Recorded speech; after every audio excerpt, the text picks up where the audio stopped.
You are listening to the Two and Out CFL podcast, a proud member of the Canadian Football Podcast Network. And thanks for pressing play on this episode of the Two and Out CFL podcast. It is Travis Currah and Sheldon Jones. Take 3 of this episode of the show. What happened is the first time we started doing a show, I didn't hit record, and then the second time I hit record, but I didn't turn your mic on. So Sheldon, let's see if your mic is on this time. That was some of my best work, man. There you go. Your mic's some on, of my best work. Sorry, everyone. Well, they don't know. They don't know. You don't have to say that. It was definitely better. I'm saying sorry that they have to hear me. Like, that's what I'm apologizing. It was better than your Green Bay Packers over the weekend. Do you want to go over that? Yeah. They should have won. They didn't. The future looks good. Let's go. There we go. The biggest news over the weekend has to be Taylor Swift's honor of meeting two-time Grey Cup champion, two-time MOP, Zach Collaros. How about that, man? Yeah, she was very lucky to be in his presence. He's a very nice man. I got to meet him before Taylor, so that means I'm more important to him than Taylor is. So, but who cares? Who cares about Taylor Swift? We care about Jason Kelce. I love that man. I want Zach to get T-Swizzle for the Grey Cup halftime show. I want Zach to get Jason Kelce for the halftime show. Crushing beers, tarps off. Let's go.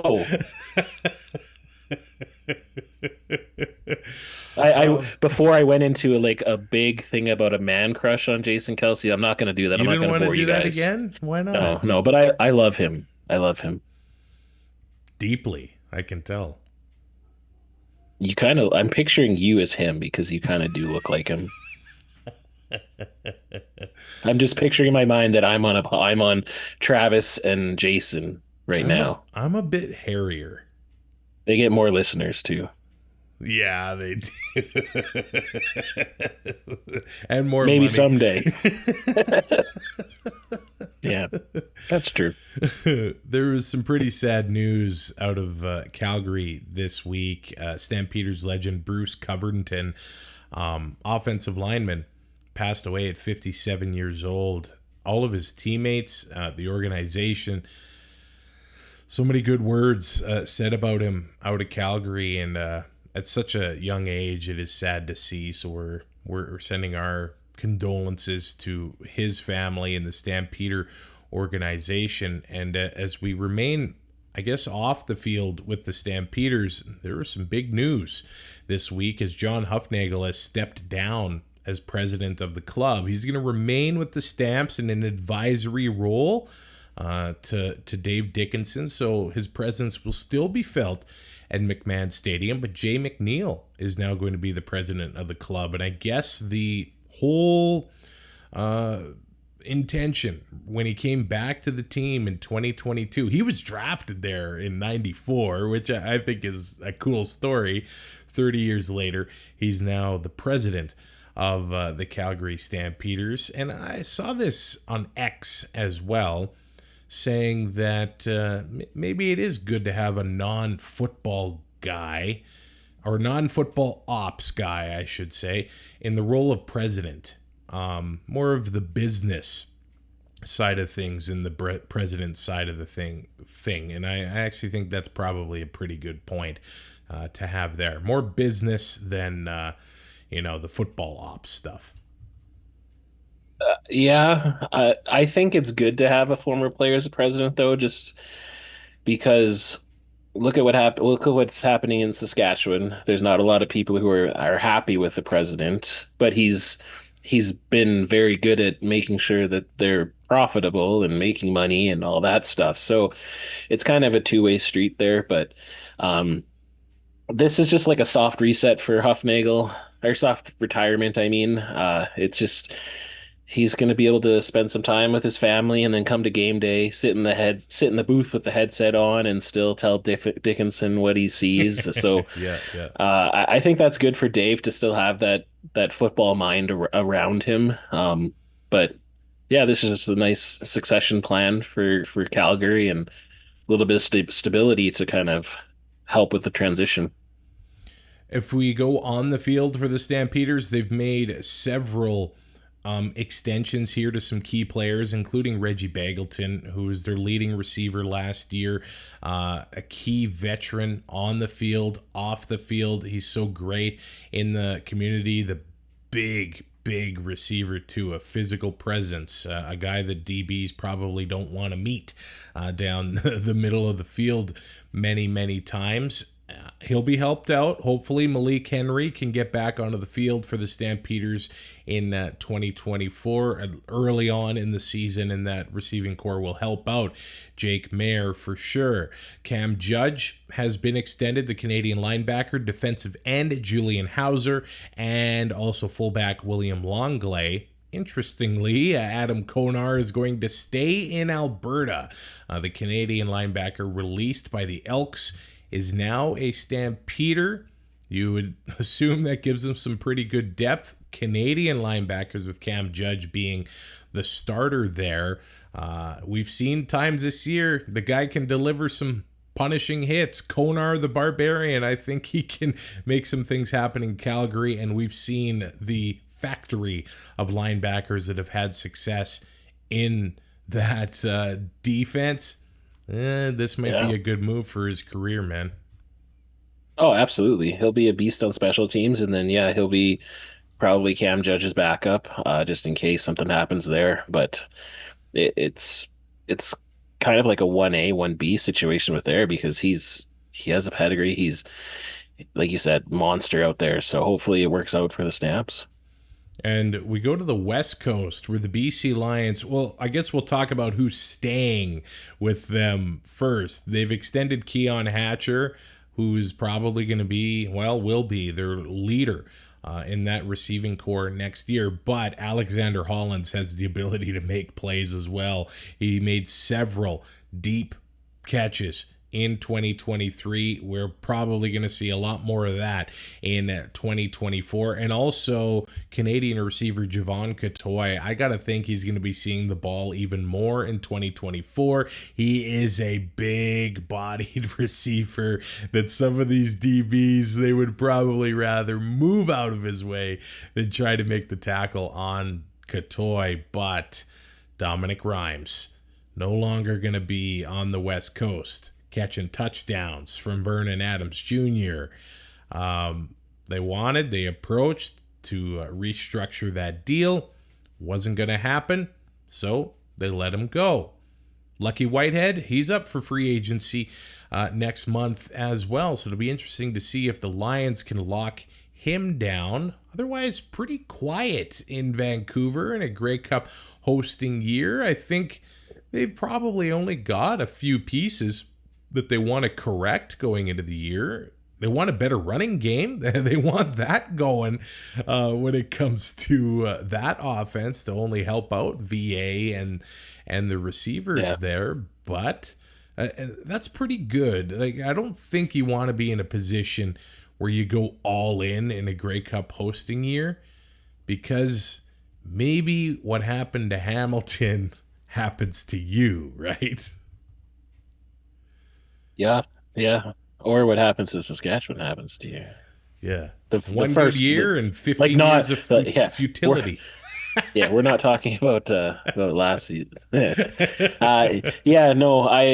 When you have the caliber of players of Keon Hatcher, Alexander Hollins, and Javon Catoy, you can pretty much afford to lose a Dom Rhymes. It's not going to be easy to replace like his playmaking ability. However, he was been commanding a good salary, and so now they save that money. Maybe they can put some of it towards Lucky Whitehead, but I think Lucky Whitehead is going to be needing to show what he's got. I don't think he's had the couple of seasons that he was used to, and I think we're kind of seeing a little bit of a market reset when it comes to contracts all over. So it'll be interesting to see if they can lock him in there because he just hasn't been the same as he was when he was with Winnipeg. So we'll see what happens there. But like you said, they only have a few pieces that they need to get because they were right in there with Winnipeg, right? So It has been restructure season in the CFL. It seems like pretty much every quarterback has been restructured. Even Kenny the King Lawler in Winnipeg has been restructured as the receiver there. So teams juggling and trying to make the most of that salary cap space, trying to optimize that going into 24. But back to Dom Rhymes, where he wasn't on the market for very long. He's back to where his CFL career started, in Ottawa. He had some good times starting in Ottawa, and he went to BC and became a star. Now he's back. How do the Red Blacks get him the ball on a consistent basis? I think that is the thing when it comes to any receiver in that offense. They did okay with Jalen Acklin in 2023. 2024 was a bit of a different story. Weren't able to really get him going consistently throughout the year. Now they got more mouths to feed. Dominic Rhymes is going to want that food. He's going to want to be fed those touchdown passes. Now, how do they do it? They've restructured Jeremiah Masoli, but they've also acquired Drew Brown's rights from the Winnipeg Blue Bombers for a draft pick. It's been said that Drew Brown is in Ottawa this week as we are recording, so they're probably going to get this deal done by the time free agency opens. Don't have to worry about making the trade and then not signing the guy. Drew Brown has shown flashes in that Winnipeg offense. He made things happen. It was a game in Edmonton when Zach ended up getting hurt on a bogus hit. According to him, he was very, very upset about that one, but Drew Brown came in and won that game.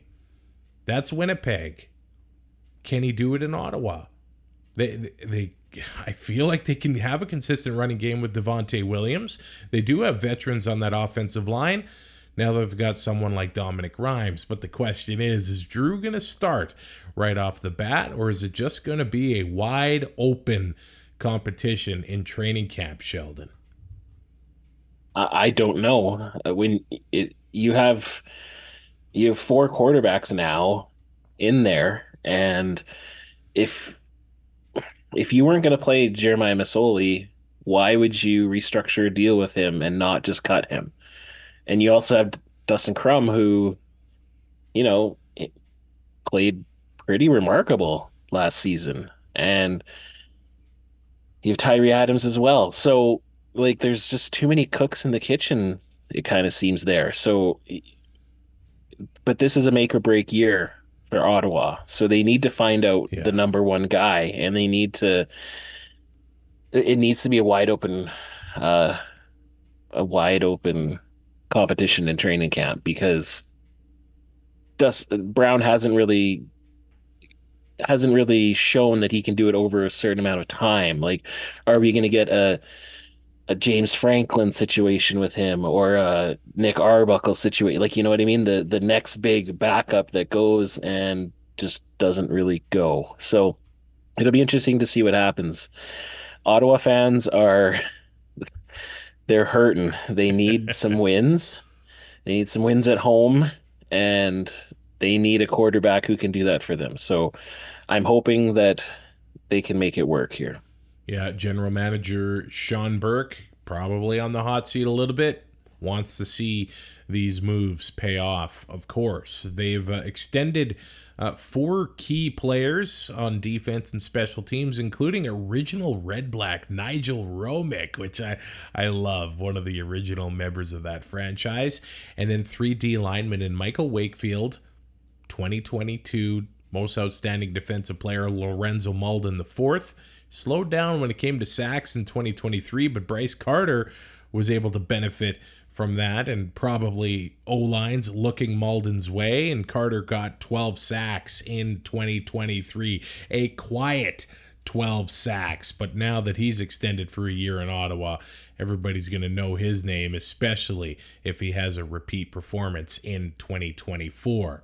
Let's go to the middle of the country, the Winnipeg Blue Bombers, where it's been said that they're going to be getting new turf in 2024. And Sheldon, you had some pretty cool insight here, and I've heard it out of Calgary. There was a lot of non-contact injuries in McMahon Stadium the Stamps were dealing with this year. That might be due to some aging turf. And maybe some other teams are going to be getting a new surface to play on in the near future, like Winnipeg is. Yeah, hopefully. I know in Regina, when we got the new stadium, I was told that the turf needed to be replaced every 5 years. That's the lifespan of whatever brand of turf that they got nowadays.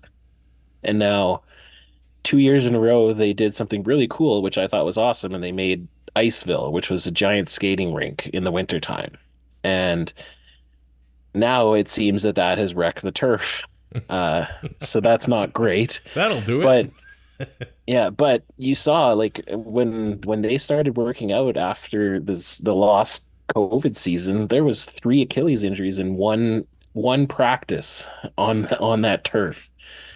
So I think that if the league is serious about player safety, that this needs to be happening in more stadiums, and maybe it's some sort of mandate where you have to have up-to-date current turf, or there's a certain amount of time in between when turf has to be something like that. Like you can't walk a big talk saying we care about player safety when it's just quarterbacks getting hit.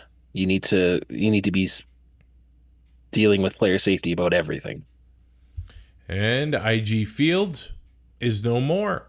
It's going to be known as Princess Auto Stadium. They have inked a 10-year deal for the naming rights to that stadium. Hey, it's a Winnipeg owned business and chain. I got a Princess Auto here in Red Deer as well, so that's good for them to have their name on the studio or the stadium. I do wonder, there's going to be a nickname coming out of there soon. I don't know if it's going to be positive or not, but there'll be a nickname. Well, sorry to make you do some work here, but I call Princess Auto Princess. So that's if and I'm not the only person here because let's face it, in Canada we have an amazing tool and anything you want store called Canadian Tire. In my opinion, Princess Auto is like a Dollarama Canadian Tire. Wow. That's my opinion. And leave it up to you get some good deals at Dollarama, but leave it up to the Regina guy to call the stadium a Dollarama Mosaic Stadium, right? No, that's not what I'm saying. I'm saying that when it comes to stores, there's Canadian Tire and there's Princess Auto. It's like the Dollarama version of Canadian Tire. However, with all the stadium issues that Winnipeg has had since it was built, I guess it makes sense. Maybe instead of Mosaic Stadium, it could be called Canadian Tire Stadium. Look, you made my earbud fall out, but I think we've lost out now on Dollarama or Princess Auto as possible 2-and-out sponsors going forward. So. Hey, listen, we don't worry about that. We can get some good sponsors here. All right. Thanks, no, man. but seriously, it's good anytime, joking aside, anytime a team is going to get money for naming rights, it's a good thing for that team. So it doesn't matter what you call it. I know if we're talking like basketball where there was the Maxi Pad Stadium, you know what I mean? It doesn't matter if a team or if a company is going to pay you, as long as that company is not, hey, we're not going to see any, we're not going to see a stadium, but if you never know if they put enough money, maybe there would I wouldn't put it past a stadium. Stadium. Goodness. Yeah. Good for them. Little Princess Stadium. Maybe they'll put some pink in there. It'll be good. I'd love that. I would love Mhm. that. Have Barbie Yep. night and everything. I'm here for it. Great That would be movie. enough. That Hey, would be enough. Chris Strevler basically pulled off the Ken look with the fur jacket kind of thing. And he's That's true. possibly eyeing a return to the CFL. And it might be in Winnipeg. I don't know how. I don't know how. When you go down to the NFL, and I'm pretty sure he's pensionable in the NFL now, I think. I think he reached, I could be wrong, but Well, if he's got like, that pension, he'll take a discount to stay in Winnipeg, right? yeah, but if you're paying Zach 600 right now, I believe, like Strevler's not coming here for less than 200. Like, and you can't put $800,000 in a quarterback room. Like, I'm sorry. Like Strevler, if he came back, he's the guy who should be going to a team that's looking for a starter. Not, and I'm not saying that Chris Strevler should be a starter, but you never know what he's a tool player, right? But he has that NFL pedigree with him now, and he's going to want to get paid. So unless he just really wants to have fun and be like the backup on Blue Mountain State and just party all the time, then maybe, but I just don't see it. Well, like I said in the group chat, if Oliveira leaves the Bombers, then they can just slot in Chris Strevler True. as their running back. True. And then if Schoen leaves too, then there's money there's too, See? because Schoen could, take a trip down the west on number one. All the way to Yes, the he West could. Coast? No, no, no, no, no. Just a short little 5 hour Because drive. there's Regina, Calgary, and Vancouver all along that route. Yes, sir. I know. Thanks, Mom. Now let's talk about, I guess, some of the players that are going to be still playing on that new turf in Winnipeg. Drew Wolotarski and actually Stanley Bryant has re-upped for one more year. I was pretty surprised by that move. I'm very surprised by that move. I hope it works out for him. Yeah, nobody wants to leave the game you love with a sour taste in your mouth like that Grey Cup loss against the Montreal Alouettes in the fall, looking maybe to get back to the dance one more time and finish on top.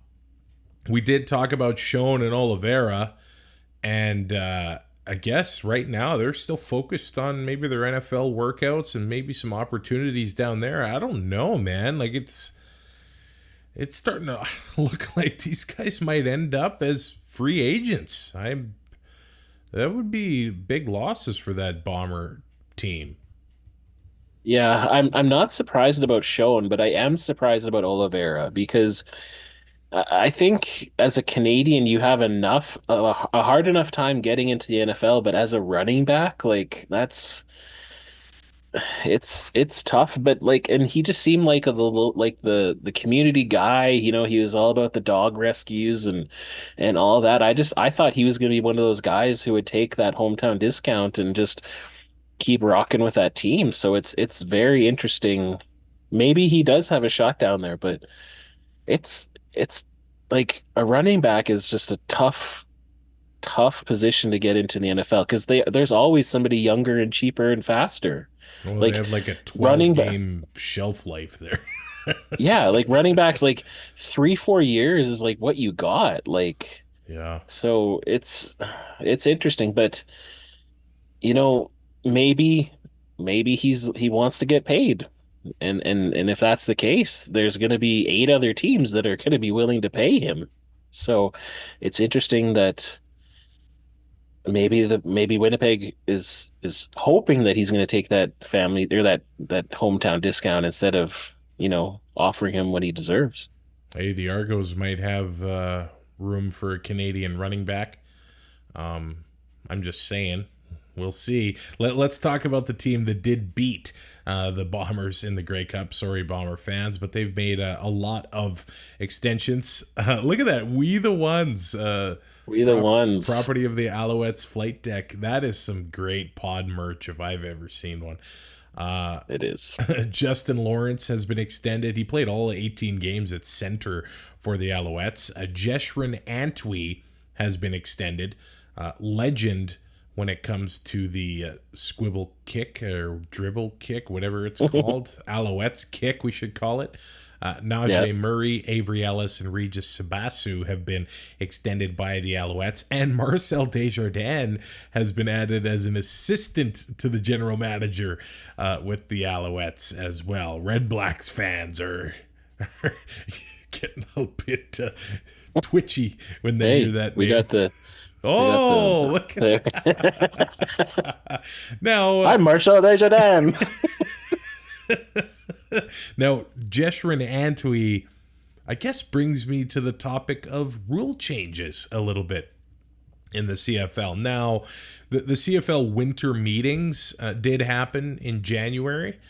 And Jason Moss was asked several times about whether he wants to fight for that, dribble kick rule, and I'm guessing it'll be discussed in March at the rules meetings within the CFL. But the CFL is also looking at maybe changing kickoffs,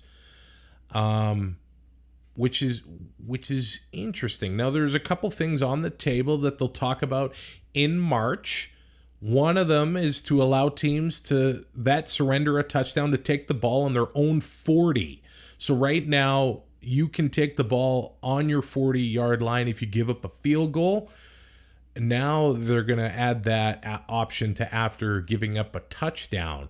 So really, most offenses would love to have that ball at the 40. So kickoffs would probably only happen at the beginning of the game, the beginning of a half, and during those final 3 minutes. I understand we want players to be healthy. We want to limit those 100-mile-an-hour car crashes like we did see in the West semifinal between the Lions and the Stamps. That was tough to watch. But I also want to hold on to the kicking aspect of Canadian football because I still think that's what makes the game special, Sheldon. Yeah, absolutely. I think that a kickoff return is so exciting, and you don't want to be like the NFL where 9 out of 10 kicks are just watched go through the end zone and it's a touchback, and at least in the NFL you're kind of penalized for that because you're starting at your 20 and you have quite a field to go. But if they're going to let offenses start at the 40, that's tilting. Like you said, what coach is going to turn that down, starting automatically at the 40-yard line? So I'm hoping that they can maybe look towards some other things. Like, look at what they did in the XFL. I know a lot of people are going to, a lot of people mocked the XFL at first when they did when you had to run and get the ball when it first came out there. That's the Vince XFL, right? Yeah, the Vince XFL. But this one, they lined, the two special team units line up 5 yards apart instead of running at each other at full speed, right?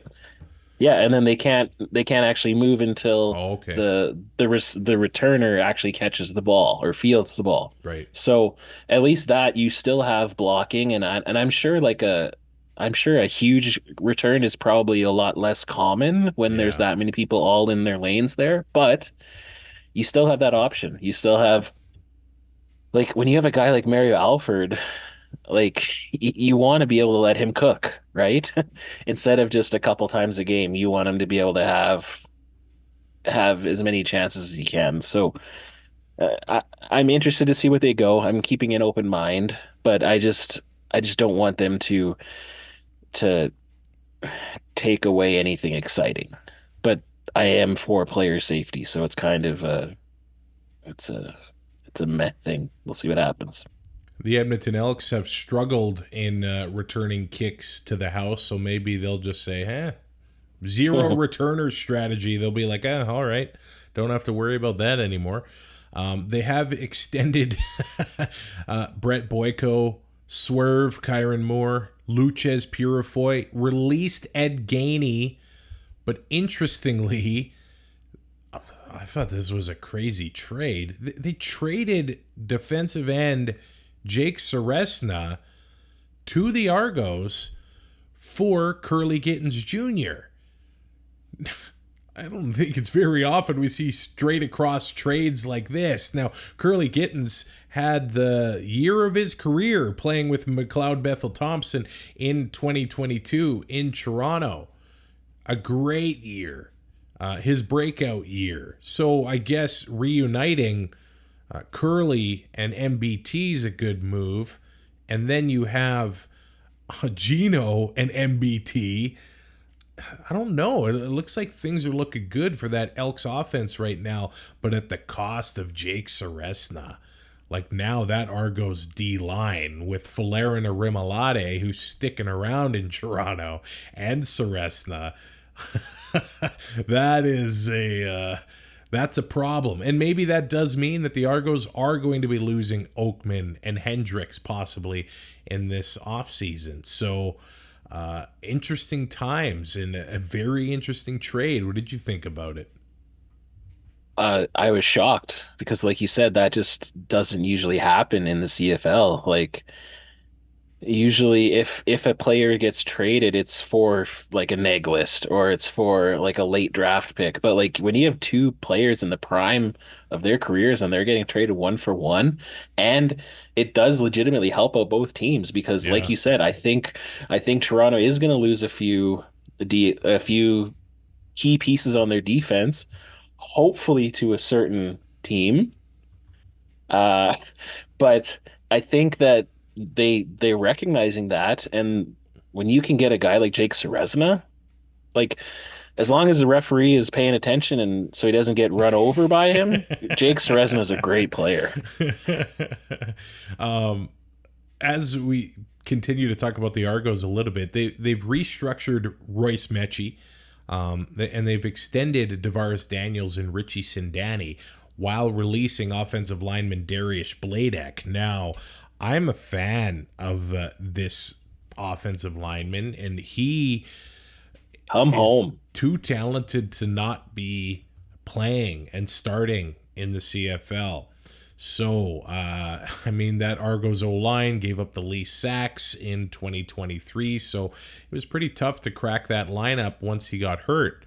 So, we'll see where he ends up in 2024. I think he's going to be a pretty hot commodity on that offensive line. The Argos coaching staff has had to make a couple additions because the Riders have finalized theirs. So we'll talk about that after the Argos, mentioning that they've hired Demetrius Maxey as their defensive line coach, and also Dominic Picard as the running backs coach, a familiar name to Rider Nation.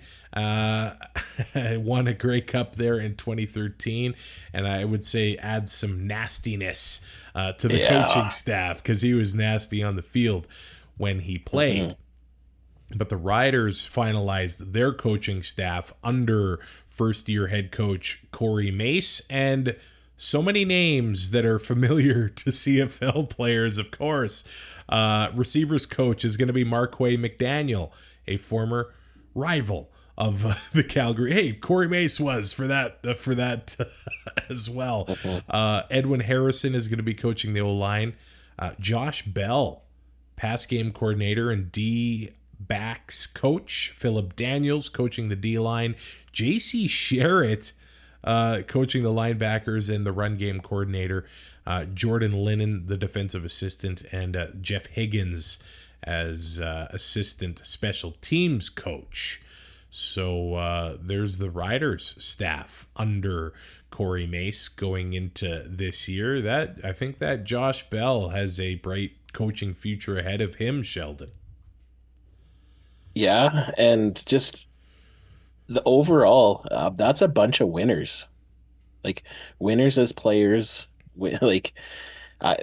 Honestly, when I was what I was hoping for the coaching staff, we pretty much got. Like I wanted them to keep Roosevelt, but when you can get Mark A. McDaniel, I think he's a hell of a, and he's had some coaching experience already. So I'm very excited with this coaching staff, and yeah, Josh Bell, like the Riders are going to have to find a way to keep him because it might just be like a season or two, and then he's off to be the next DC of somewhere, right? So, but I'm I'm very excited with this coaching staff. Now, on the field, for players, the Riders have extended several players. Frankie Hickson, the running back, Brett Lawther, the kicker, Logan Furland on the offensive line, Charbel DeBeer on the D line. They've released Jake Winicky, touchdown Jake, and they've also, hey, they've signed somebody who should be familiar to you, Geronimo Allison, formerly of the Green Bay Packers. Big receiver. Yeah. That's a big body to add to the receiving core. But they've also extended quarterback Mason Fine. Does that mean that Jake Dolegala is going to get to free agency here, Sheldon? I honestly don't know. I don't know why if they were gonna choose one of the two to re-sign, I don't know why it's Mason Fine.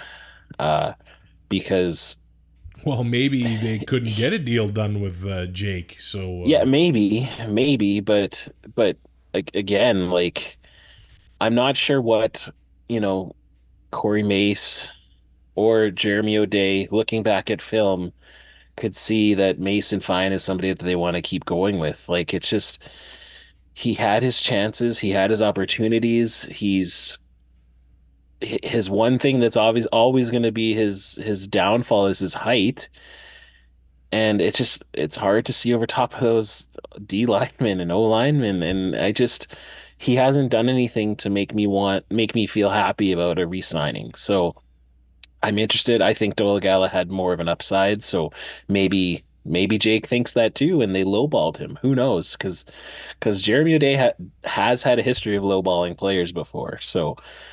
It'll be interesting to see, but I was kind of hoping for some new blood in that backup, in that QB2 position here. So we'll see what happens. Mason Fine, only 26 years old, and I thought when he got into the starting lineup, took a lot of punishment, and the protection wasn't at his best when that's fair. Mason was in there. He's still young, so I don't know. Sometimes I feel like we write off quarterbacks a little too quickly, but I did like the upside of Dolegala as well. I do find that interesting, and he might be on the move here in the offseason. So things have been pretty quiet in Tiger Town. Ed Hervey is now their GM. They've restructured with Bo Levi Mitchell, and one of their most dynamic playmakers last year was Tyreek McAllister. Well, he's inked an NFL deal, and he's going to be heading to the Las Vegas Raiders. Now, they've got some other high-paid guys that are due some bonuses here. Jonathan Kongbo is due $15K on February 1st. He's due more, I think, training camp, and then more when he gets onto the field for the first game. He's got a six-figure deal. Where does he fit? Like Ed Hervey has already said that Chris Edwards and Duke Williams aren't going to be back, and I don't want to put Kongbo into that category, but he got released from BC, and then there was a Twitter spat between him and Keon Hatcher afterwards. So, I mean, Kongbo really hasn't done much in the CFL to command of that big contract. We'll see if he's still going to be in Hamilton come training camp. And also, Joel Figueroa was a big signing on that offensive line by the Ticats. He only got into 5 games last year, and he's due $50K at the beginning of February. Is there going to be some changes on that Hamilton offensive line? They started to, lock some guys up. Revenberg, Jordan Murray, American offensive linemen. So the Ticats have some decisions to make, and one of their stars, I would say it would be weird to see him in any other jersey at this point. Simone Lawrence going to be a free agent. in the middle of February, Sheldon. It seems like it. It does. I don't know, man. Like, yeah, I know he started his career in Edmonton, but like nobody remembers that. And Yeah, like because Masoli did too. So. yeah. And it's just like, I don't know. He's the type of player that you love him or you hate him, but he's also the type of player that is good for the CFL because he keeps you talking. And so hopefully somebody does sign him. But Hamilton fans aren't going to like this, but you guys need to do a full rebuild. Like they tried and they tried and they tried to get that Grey Cup, but it didn't work. And so I think not signing some of these players is the right move, but they need to get back to basics and they need to build a new core, I think. And I'm not sure if that's with Bo Levi or not. So it's good that he restructured, but I think it's going to be a couple rough years in Hamilton until they can figure this out. We'll see where that leaves receiver Tim White as well, the leading receiver for the Tabbies over the last couple of years. An explosive player, makes big plays. Is he going to be hitting free agency in the middle of next month? We've already mentioned Dalton Schoen, Brady Oliveira, AJ Ouellette, Matthew Betts, a couple names still out there. Possible free agents in the CFL. So much to talk about over the last couple of weeks, and I'm sure there's going to be a lot more to talk about over the next couple of weeks as well. He's Sheldon Jones. I'm Travis Currah as we check in with you on Two and Out with this off-season check-in. Now, last episode, we did some trivia, and I screwed up the answer. So it was good to know that people still listen to the show because my DMs are blowing up. Travis, Harold Ballard owned the Ticats and the Leafs. But if we all remember, Hamilton is Toronto. So technically, I was right. Full circle. I didn't screw up. Yep. It was intentional. Yep. I thought about doing bi-weekly, trivia on the pod, but you could easily cheat. Yeah, very easily. You could cheat so easy. But maybe we'll bring it back. Maybe you'll have to do like some really hard, obscure trivia to make it hard to even cheat to do that. We need to end on a different note, though. What, Royal Rumble? Royal Rumble. Let's go. Who's your pick? Okay, who's winning? There's 30 I'm going to give you so I would say you could pick 2 or 3. I'm going to give you my final 4 in each match. How about that? Wow. Yeah. Okay. So the final 4 in the men's is going to be Punk, Cody, Gunter. I don't know the third. Probably McIntyre, maybe. Is Rocky going to be in the Rumble match or involved in the Fatal 4-Way? It depends. I think he's got to be coming out in the Fatal 4-Way at the end, maybe. But I don't know. They keep confusing me, and I thought I had everything. I thought I knew what was going to happen. Now I have no freaking idea. But Punk is winning the men's Rumble, and Bailey is winning the women's Rumble. I'm good. I'll say Punk and Becky. I don't think Becky needs it.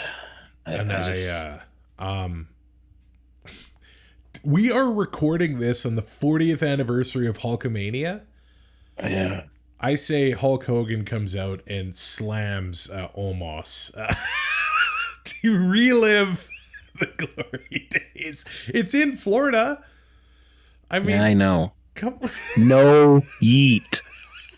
Hey, if he come out to Voodoo Child and it's Hollywood Hogan, would you like that? Yes. If he shows up as Hollywood Hulk Hogan, I'm fine with it. If he shows up as Hulkamania, no yeet. Yeah, the Royal Rumble happening this weekend. You know where our heads are at. I totally can't wait for that. Rate, review, and subscribe to Two and Out on your favorite podcatcher. You can like, comment, and subscribe on YouTube as well. We're nearing 200 subscribers on YouTube, which is pretty cool. So if you want to see our pretty faces, get to YouTube and check it out there, and you can support the show on Patreon as well. Are you look like you're trying to do a people's eyebrow or something? I can't. No, I was just gonna say that we only need like 99,800 more of you to subscribe, and then we can get a silver plaque. That's it. So let's get that going. Let's get that going. 100,000 more subscribers. Pretty please. To Two and Out on YouTube. We'll talk to you in a couple weeks.